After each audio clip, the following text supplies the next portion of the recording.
रत्नागिरीमधील गोपाळगड प्रकरणामध्ये नवा ट्विस्ट। मालकी हक्कासाठी 10 कोटींची मागणी। पुरातत्व विभागासमोर अट असल्याची चर्चा। लाडकी बहीण योजनेवरून रोहिणी खडसेंचा सरकारवर हल्लाबोल। केवायसी आणि नव्या निकषांमुळे लाखो महिला अपात्र झाल्याचा खडसेंचा आरोप।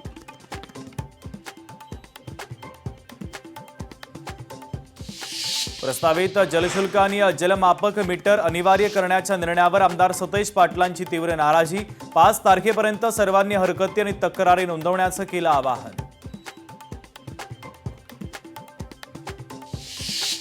शिर्डी नाशिक महामार्गावर भीषण अपघात। एसटी बस आणि कारचा भीषण अपघात। घटनेत दोघांचा मृत्यू तर 15 जण जखमी।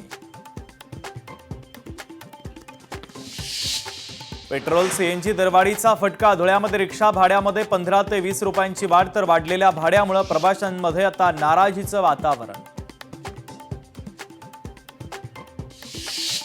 ज्येष्ठ अधिक पौर्णिमेच्या निमित्तानं अंबाबाई देवीची विशेष अलंकारिक पूजा। देवीच्या दर्शनासाठी भाविकांची मोठी गर्दी।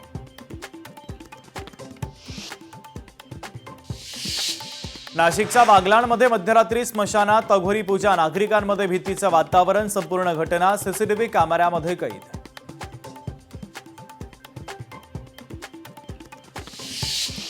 अकोला जिल्ह्यातील अवैध दारूभट्टीवर पोलिसांची कारवाई। मोरेश्वर शिवारातील अवैध हातभट्टी दारू अड्डा उद्ध्वस्त। 2 लाखांचा मुद्देमाल जप्त।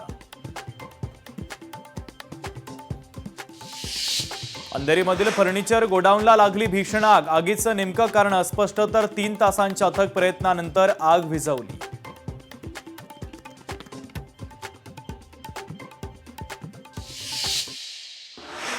पाच मिनिटात 25 बातम्यांचे सहप्रायोजक आहेत defence career academy, Chhatrapati Sambhajinagar व कोल्हापूर।